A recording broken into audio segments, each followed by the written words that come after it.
And welcome back to episode of Geek Centurions with your boy Laugh. It's me, Joe. And we're here to talk about our thoughts on the newest Godzilla movie, not from Japan this time, it's from the US of A, the good old Godzilla X Kong, A New Empire. Yep, the next chapter in the MonsterVerse, which it's still, Still going! yeah, it's still a surprise, right? That the MonsterVerse is still a thing. I mean, granted, like I don't think there were any huge plans for it. Like it's thankfully one of those cinematic universes that just goes, we'll just we'll make stuff when we feel like it's good and ready to make. Yeah, because like I don't think anyone thought it'd be going, right? It's uh, I like to say that this is its current Showa era, and if those of you who don't know what I'm talking about, I'll explain in a minute. And those of you who do know what I'm talking about, look at the Jew, fellow Godzilla fans, you'll understand why I say that. But yeah, no, it's surprising that we get this is the fifth movie because it was the first one, Gareth Edwards Godzilla, and then it was You Godzilla 2014, then Godzilla King of the Monsters. Well, I mean, technically Skull Island first. Skull Island, yeah, Kong Skull Island, and King of the Monsters, and then we got our Godzilla versus Kong movie, right? Yeah. And then we got this one. This is the fifth one. And it's weird because it feels like it should have been longer, but then we like when you compare it to other cinematic universes like Marvel or DC, who just kind of churn it out. Like you said, they'll make it when it's ready. Yeah, like obviously Marvel has gotten to the shtick of like making like three movies a year at this point, right? Mhm. Releasing three movies a year. Yeah. But yeah, the next chapter of the MonsterVerse, it's King Kong and Godzilla teaming up this time to face a new threat, the Scar King, who wants to destroy the surface world from the Hollow Earth. Yeah, and his little buddy, Shimo. Yeah, it was Shimo. I had to look up make sure. Buddy's a strong word if you know the plot of this movie. Oh yeah, I'm gonna talk about how like this new villain. I really like the new villain, this Scar King.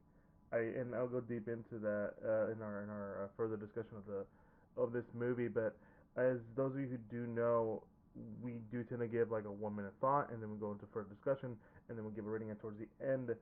So we'll go ahead and start that off because I feel like there's a good amount of stuff to talk about. Jay, why don't you start us off with your 1 minute of a thought?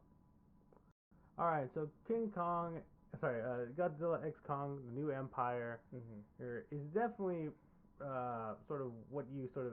It's kind of like what you see on the box is what you get out of a movie. Like the plot isn't like super deep in terms of human plots, as it sort of tends to be with a lot of these American style Godzilla movies, but the overall plot in terms of just Kong finding out that he's not alone in Hollow Earth anymore, as well as just that the conflict between him and the Scar King and stuff is all very interesting. And we have a Godzilla who, I mean, isn't truly that much of a pivotal character in terms of just the plot, but he definitely is there. He has his moments, like he's sort of just getting ready to take on the Scar King in his own way.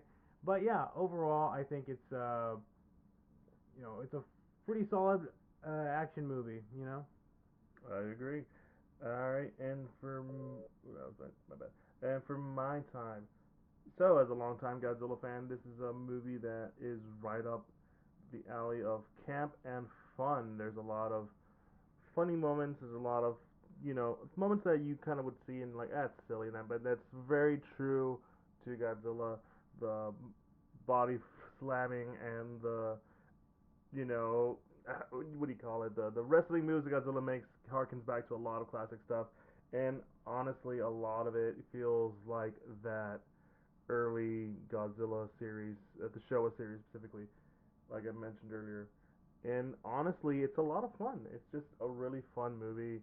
I agree with Joey. It's very much like you're gonna get what you want. Godzilla and Kong together, fighting it out against a threat that is when you put your mind to it, it can be terrifying. And yeah, no, I had a lot of fun with this movie, and I wouldn't say anything else about it. Yeah, so obviously we gotta talk about the Scar King, who is like the newest character. of of these movies, a new original character. A lot of people originally were kind of like looking down on the fact that oh, it's just another ape, but man, from the moment they introduced him, they gave such character. Yeah, cause he's definitely given that presence of like he isn't just a very angry orange-looking like monkey, right? He is, Mm-hmm. he possesses a lot of interesting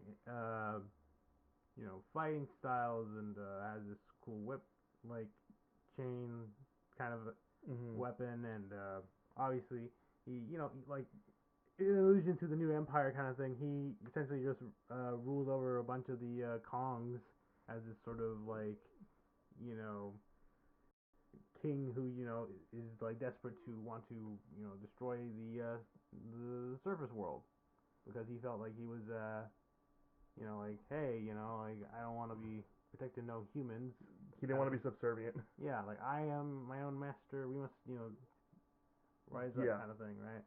and like for me, I kept going to like like in the mind of someone who enjoys animation and like a lot of stuff. There's a lot of like character motion to this. I think that's the right word to call it. But like when someone's like very happy to start jumping and moving around or being very sporadic. There's like extra little hints of like how much the character moves that the animators would give them, kind of stuff. Yeah, and obviously that's definitely necessary because there are quite a bit of scenes where it is just obviously it's Kong and Scar King like there's no dialogue right it's Yeah, all pantomime basically. yeah, it is very much that, and like just the way he acts, it's just like so like vile and petty. It's so good. Like there's a moment in the movie which, yeah. By the way, no, spoilers. You're gonna be throughout this this episode. Where he makes fun of him like having a metal tooth. You just like just just the way he moves, just like he's just something different to compared to Kong, who's like more like bigger and stockier, so he moves stocky. But because Scar King is more taller and lankier, he moves in a sort of like not snaky, but you know what I'm going with? um I guess what you're trying to say is a bit more like I wouldn't say sporadic, No, no, no, no. but I know what you mean. Like his lanky like body gives him a bit more of like a weird like movement, like sort of Mm, unnatural, yeah, right? exactly. And like I said, he's just very sporadic. Like you said, because there's one moment where he's like, "Oh, I guess I won't kill the kid, but I'll kill this other fucking giant gorilla." He's a bit psychotic, you Yes, know. and like the movie emphasizes that Kong is intelligent. He knows how to use tools. So does Scar King, but the way he goes about using his tools is so like evil. Like he, you can say just knowing that it's a creature that knows how to use tools and has full awareness of his psychotic, how psychotic he is. I think that's what makes him kind of like terrifying. I mean, yeah, like it is. At least when you compare it to say probably the other, I guess, villain monsters in the MonsterVerse, right? The Mutos are just kind of big bug monsters that just want to reproduce. I mean, Ghidorah obviously, Yeah. top class tier of kaiju villains, but I mean, he's from Toho, obviously, so they obviously harken back to that sort of, uh, backstory. The skull crawlers are also just, I mean, they're kind of just like big giant lizard monsters, Bit fodders. yeah, basically. Yeah. But yeah, Scar King definitely has a bit more personality, right? He's a bit, and like you said, a bit psychotic. Like he just has this sort of like demented way of like thinking and processing stuff. So when you think about Kong and how like as an ape, like he has the abilities to make those decisions, make tools, use tools, stuff like that. I mean, we see him using traps whenever it comes to like fight, fending off other predators in Hollow Earth, as well as the legion of Kongs that follow the Scar King, Mhm. right? So it only makes sense that Scar King himself is also intelligent and also is able to use tools to such an extent. And as we said earlier, we are going to spoilers. He has not his little whip like is not just like this weird like whip he uses for fighting. It also has this like weird crystal that allows him to control Shimu. Yeah. This weird ice dragon thing. Mhm. Which by the way, when they revealed this creature, for a second I was like, because I think it's the human characters also going through like Yeah. setting up the scenario like, oh, this happened, blah blah blah. Scar King took pretty much held hostage this other like Titan called Shimu, and for a second I thought I heard Shiva, and I'm like, hey, is this like a Final Fantasy reference? What am I getting here? And only then were other characters like, oh, it's Shimu. It's like, oh, Shimu. Man, that's a little less of a cool name. They should have just said, you should have screwed it and just call it Shiva. It's Shimo. Shimo? Yeah. Alright, listen, alright, that's how uncreative that name is, alright? Even I'm forgetting about it, but the design is kind of cool though. Yeah, it's a nice dragon. Like you can't go wrong with it. I mean, it's not flying around, but it is. But there's such a moment of like his joy of controlling Shimo with that crystal is just like, oh, it's just so evil. And everything they set up from the background shows you how kind of like demented he is. I mean, uh, just having heads on spikes is just like, well, okay, this is all right. I mean, yeah, like it's like if it doesn't that doesn't drive the point that the Scar King is a bad guy.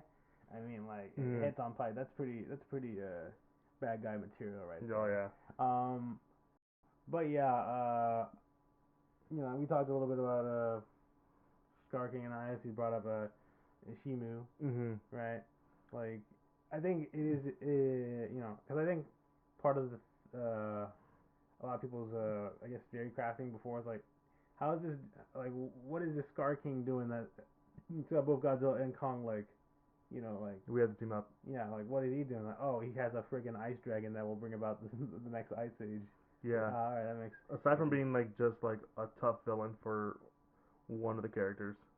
Yeah, because I mean, he does whoop Kong's ass pretty well in their first confrontation. Like Mhm. he straight up, and to be fair, he also had Shimo just like frostbite his hand. Yeah. You know, He does not play fair. yeah. I mean, I guess we can talk a little bit about the human plot. Like I said, it's Mhm. not that very deep. It is not, and it's so sad compared to, and I really hate to say this, because they're two totally different movies, and they're but also very indicative of like what Godzilla has always been. Like,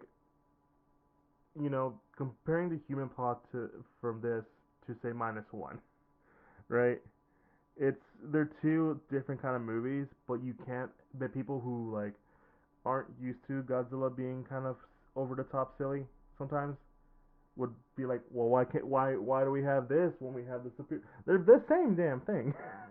I always look at those comments, and it's mainly from people who are jumping in on Godzilla like for the first time because -1 got a lot of rave reviews and stuff, which Mm. deservedly so. It's a really good movie. It is a really good movie. And you go check out our review of it. But I always find that it's such a weird like point to me, like oh like disregard every other movie besides the original Godzilla and -1, right? It's like really like Even Shin. yeah, it's like because that also lines in sort of into the more serious sort of tone of Godzilla movies. But Mm. I don't know when you got the creator of Evangelion making it, I might as I guess it's also over the top. But yeah, no, it's always a weird conversation because it's like, guys, like listen, as much as we understand that the original has like a lot of this cultural impact and has Great the metaphor. great metaphor for nuclear weapons and all that stuff. It is a giant radioactive lizard. I mean, like, Yeah. most people's experience with Godzilla that haven't watched any of the movies is just Godzilla. Oh, the giant lizard that breathes fire and destroys Tokyo all the time. Yeah, sure. I'm supposed to take that seriously. I mean, like, It's a guy in a rubber suit. yeah. It's like to me, it's always been like I don't know. It's like a weird like. It's kind of like how some people like constantly uphold The Dark Knight as like the best superhero movie ever, just because it's nowhere near as silly as any other like superhero movie. Although you could also argue that like there is kind of some silly stuff that happens in that movie. Like, come on, man. The Like, bomb scene in the Dark Knight Returns. Are you talking about the Dark Knight or Dark Knight Returns? like I just Dark Knight franchise in general. The bomb scene was enough Yeah, in the like last movie. The train scene in the first one. Second one, I would probably say. No, that one's pretty grounded. I mean, you say that, but then it's still about a dude who dresses up as a Fair, bat fair. That is because fair. his parents got murdered in an alley, and he feels he wants to bring justice into the world because of it. Like, I mean, dude was trained by ninjas. Like, come on, like, it's a whole like suspension of disbelief here, guys. Like, Even you can say the same thing when it comes to Matt Reeves' Batman. that's also true. I mean, heck, that's always been sort of Batman's sort of mo, right? Like, yes, he obviously like when you can ground it in reality, but at the end of the day, it's still a guy in a bat costume. It's a little rich guy using his money for this kind of stuff. No, I hate those jokes personally. But like, yeah, no, it's still just a guy in a bat suit. Yeah, because it's like, and we can have like both the serious takes and also the sillier takes, like the 1960s Batman, which was what everybody knew Batman was for a while, or the Lego Batman movie, which I will still contend is one of the best Batman movies of all time. You will not hear me complain about that movie. Yeah, like Jesus Christ, it's like that movie is just a good like you could just replace most of the Lego bits, and I would argue that's a good Batman movie. Like it's no one ever brings it up in terms of like, oh, what's the best Batman movie, right? Oh, it's always Dark Knight or the '90s or Tim Burton's Batman or whatever or something like that. I concur that the Lego Batman movie should be in that conversation, much like I will say, a lot of the Godzilla movies, whether they are MonsterVerse or from the Toho side of things, should be up there in terms of good Godzilla movies. Yeah. Just because they're silly, does not make them bad movies. But it's not art. And, yeah, I don't know. That's so. It's like it feels. I don't know. I guess part of me feels like whenever people bring this up, it's like, oh no, like it has to be super serious, because no one will take it seriously. And it's like I feel like you're trying to validate that you like something silly without having it look kind of cringe, right? It's the people who like look at and this is a callback to one of our old friends, Kelvin. Not to say he thinks this way, but it's like people who look at Power Rangers weird, but yet you go to Japan, it's the coolest thing ever. Well, yeah, the original Super Sentai people, obviously that's been running like for like the 70s. Yeah, like Kamen Rider. Yeah, like all that stuff is well liked. I mean, heck, people were bringing up Kamen Rider stuff when the whole Master Chief, like, oh, we can't have him act with the helmet on. That doesn't. We can't emote very well, and like people were just posting like clips of like Super Sentai and Kamen Rider shit, on Twitter or whatever. When it really was, it just didn't have the budget to keep going with it. Yeah, but it's like also the obvious answer, Mandalorian is like it's right there. Yeah, right fucking there. there. But anyways, back on topic. Yeah. But that was a good topic. Yeah, but the human story, while not as I guess engaging in a sort of emotional way as -1 is. That's fine. Like it still has like some pretty solid beats because it mainly focuses on Gia, the little girl who was able to communicate Kong through sign language. She has grown up to be a teenager, but she has had some issues fitting in because she's last of her native tribe on Skull Island. The scientist that found her is basically being her surrogate mom at this point, and it's a whole plot of like where do you want to be, like where do you feel like you belong, right? And we bring back I forget this dude's name. Brian Tyree Henry's character. Yeah. Who honestly was probably one of the best parts of Godzilla vs Kong. Yeah, because he's just kind of like that. He's just a really good actor and has really good comedic timing. Yeah, like he's a solid comedic timing. It makes sense why he comes back, and his whole thing is like I want to explore the whole Earth, because people don't believe that I helped save the world when I defused Godzilla, Mega Godzilla and stuff, and it's like, you know, and he has his whole arc there as well. We even have a new character, Trapper, Yeah. like who's just straight up like an animal doctor, but like for kaiju's. He's he. They made the joke of him being just basically Ace Ventura, and I'm like, yeah, no, that's what he is. Yeah, That sounds about right. makes sense to me. Yeah. But yeah, it's overall like that human plot because when they go to the Hollow Earth to figure out what's going on, they stumble upon an ancient civilization of people living in Hollow Earth, and they are like. And this is where I'm like, this is so Showa era Godzilla, because like the whole time I was thinking about, and I can't remember which ones it is, because it's the one where we find out that there's like underground people who are trying to rise up against the surface world, and they call help from Gigan. I think it was the Gigan movie, was it? Are you saying it was the Hedera? No, it's not Gigan. No, I think I remember. It's the one that has Jet Jaguar in it, right? Or yeah, yes, no, maybe. Cause It's the thing is, because like they sometimes bring back the same monsters once or twice. Gigan was one of those monsters. yeah, I do remember Gigan being part of it. It might have been Hedera. no, Megalon. I think it was Megalon. I think it might have been. Yeah, no, you might be right. It might be Megalon. Godzilla versus Megalon. Which so there was Jet Jaguar, because Jet Yeah. Jaguar, that's the one he was introduced. Yeah. But main point is that a lot of times in old Godzilla, which was like, they would have sort of weird stuff like that. Yeah. Where the I still remember the cockroach aliens yeah, that was and the weird. ape aliens. Yeah. Yeah. Just, like this weird like aliens that would just show up. Although this isn't really aliens. It's more No. of just. But they're good. Goddamn well they're planning on it. Yeah. But anyways, yeah. Like it is interesting to see how this Hollow Earth civilization works. They have like these crazy pyramid stuff. Like there's this whole stuff, and we learned that Gia, because Gia and these people are one of the same, right? Yeah. Like they're the predecessors, I guess, or technically they're still part of the same tribe. Yeah. But it's just that her tribe had gone out to the surface while they stayed behind on Hollow Earth.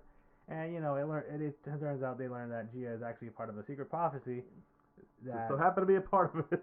Yeah. So they talk about this whole prophecy. Obviously talking about how Scar King came to power and how Godzilla beat him back to Hollow Earth, and that's and he was Scar King found Shimo, took control of her, and now he's planning for one day to rise up to the surface to take control. Just destroy all the humans. Mm-hmm. But with the arrival of Gia, they can enact a prophecy where she will bring Mothra back. Yeah. And allow them to stop the Scar King, which is an interesting plot for her because at the end of the day, Gia, as much as she like meets and finds people of her tribe and like getting to be in that culture again, like you have the whole classic like the scientist mom wants to leave her behind because this is where she belongs, right? But then it's like, no, I belong with you, mom. Like wherever we go, I'll always be happy. It's very much of like that kind of thing. And I guess it's very simple, but it works. It works. Yeah, and also since I mentioned it, pretty neat for Mothra to show up again. Oh yeah. Like I mean, we knew from the ending of King of the Monsters, at least from that ending credit scene, there is like a newspaper tabloid being like, "Oh, we found another one of Mothra's eggs and stuff," right? And also that's just always a thing with Mothra. She's always being like brought back, whether it is from like eggs that she's laid, right, or various other things from her own movies and stuff. I will admit this is probably one of the more interesting ways of bringing her back. Yeah, I'm kind of sad that we probably aren't gonna get the the two little fairies, the twins. I mean, technically we kind of do have them. If you remember from King of the Monsters, there's that whole set of like just twins Mhm. That was part of Monarch Yeah. the entire time, like Yeah, going that back was a in nice nod. generation. That was a nice nod. I mean, heck, who knows if we are getting more MonsterVerse stuff? Because I mean, obviously, there's the Apple TV show, right, Monarch, Mhm. that follows, that whole stuff. We could get. I mean, I don't know. You could still do more stuff with the Oh no, MonsterVerse, yeah, right? You no. could do We with Mothra being out, like being back. You could maybe do like a Mothra like spin-off stuff, right? Yeah. In the vein of like when they did it in the Heisei era. Yeah, the Right. Mothra Rebirth movies. Yeah. Ooh, that'd be so good. Yeah, I'd watch that. Yeah, you could have Batra show up. You could have maybe like a different. You just, Godzilla shows up to help yeah, because apparently they've been intentionally tied in this movie. yeah, they're symbiotic species. Which, by the way, we didn't talk much about Godzilla, but it is kind of fun that they kind of have him for the most run of the movie just straight up just be running around killing other monsters, getting energy because he's like, the Scar King's coming back. I gotta suit up. This is my training arc. Yeah, just starts murdering a bunch of monsters, and he has this whole like funny side plot where he's like, "Nah, I just like to hang out in the Coliseum now. Like this is my favorite spot to sleep on Earth now." Yeah, just it's perfectly circularly around. And my... the governments are just like, what are we What are we supposed to do? It's like, no, you can't shoot Godzilla. All right, it's not gonna work. Just I guess leave him be for now. Listen, we can't. He's literally our only defense against the other giant monsters. All right, you can't just kill him.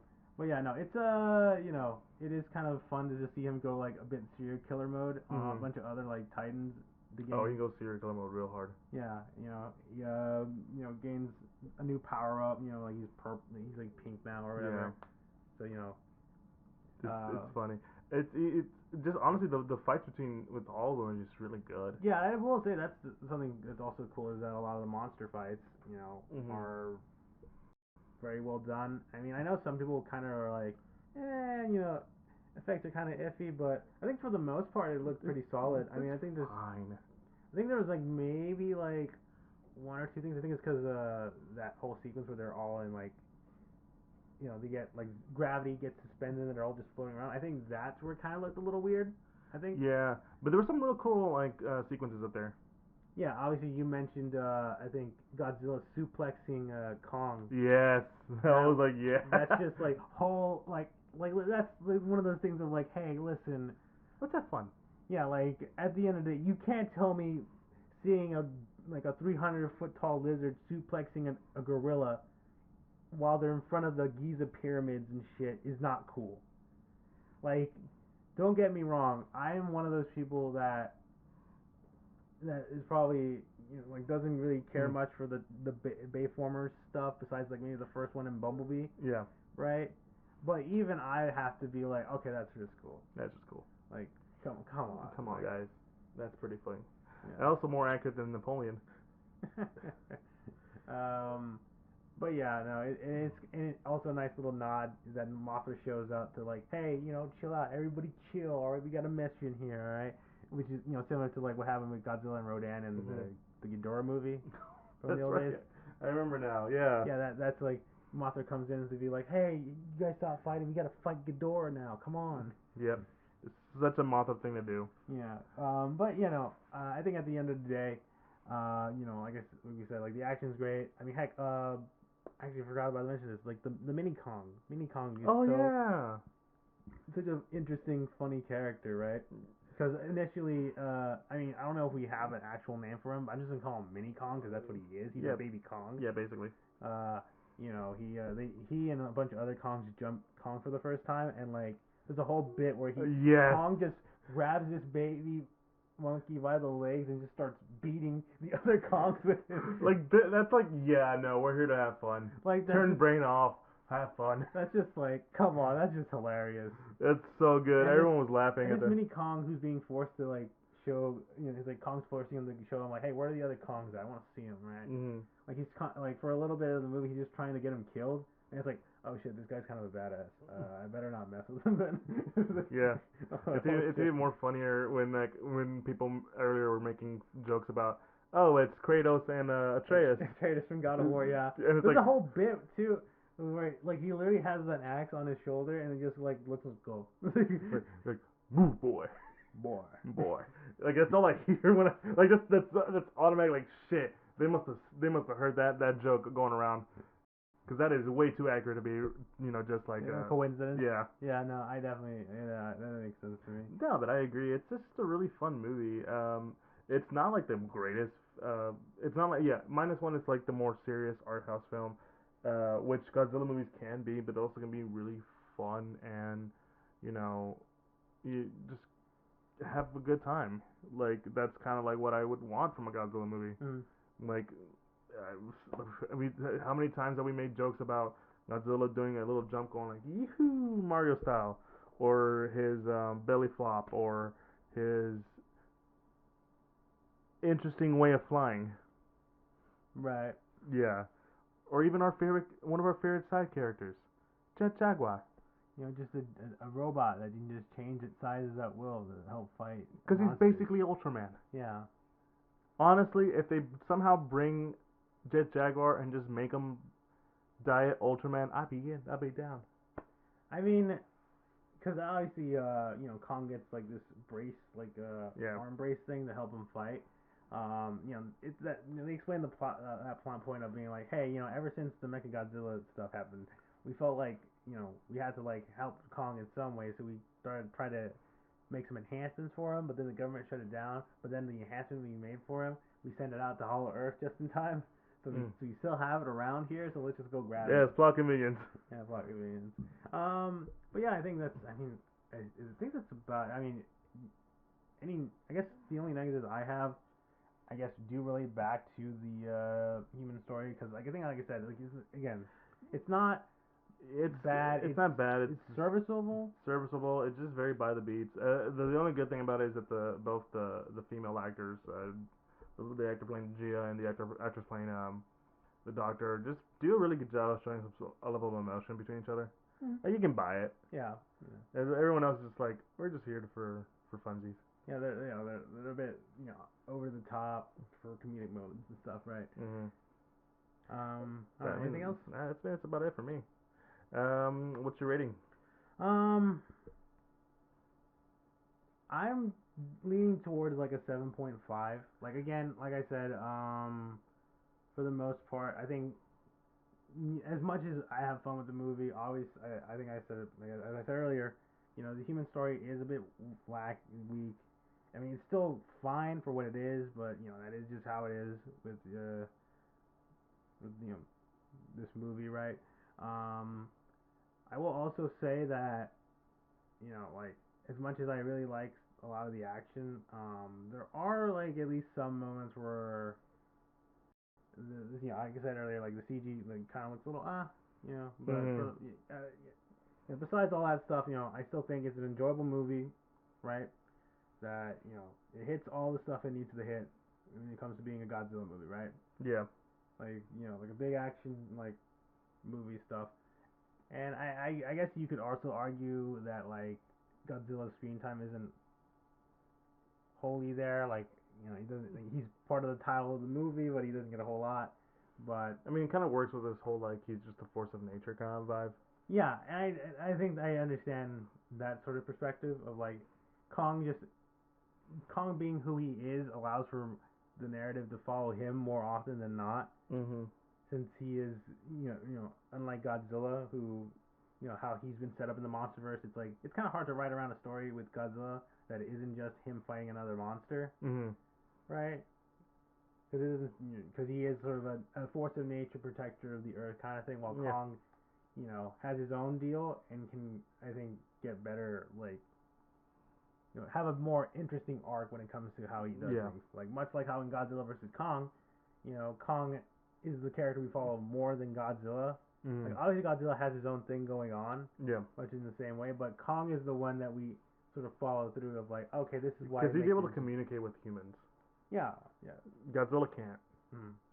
Because if you do, you have that one awesome moment. Well, it wouldn't be as awesome because it's just derivative of it. But it would probably be like that scene in Godzilla 2000 where Katagiri dies. Well, I mean, Godzilla doesn't speak at all in that shot, if I remember correctly, right? No, he doesn't. He just smashes him, slaps him down. Such a good movie. Classic. But yeah, no, I'm with you. For me, I'd probably give it more of an 8 out of 10. No, 7.5 actually does sound a lot more reasonable, so I'm gonna have to go with that one. It's just very much everything you said. It's very much a fun movie. It's a very enjoyable movie. The human plot is a little on the weak side, but despite that, I do love some of the set designs that they went with to describe Gia's tribe. I kind of noted that to you that it felt very much like sort of a 40s, for something between like the 50s, 60s, really, of like the lost civilization of Atlantis kind of movie, like those black and white Atlantis movies. Yeah, I know what you mean. Like Yeah. it's a very like retro, like Mhm. futuristic sort of set design for Hollow Western civilization. Yeah. Yeah. Well, I almost say futuristic, but retro, like very like something you would see from like that era. But yeah, no, I really enjoyed it. And if you enjoy what you heard, be sure to follow us on all social medias: Instagram, Facebook, and Twitter. We're also active on Instagram. Uh, there you'll find links to all podcasts. We're official part of like all podcasts, Google Podcasts, Spotify, Pandora, and all the like. And you'll find a link to YouTube where you can, for all you audio listeners out there, you can put a face. You finally put a face to the voice, and you can like, comment, subscribe on there as much as you like. And obviously, you have a Patreon for any form of support. Anyways, guys, it's me, boy Eli. Hey You Joe. guys have a good one. Peace.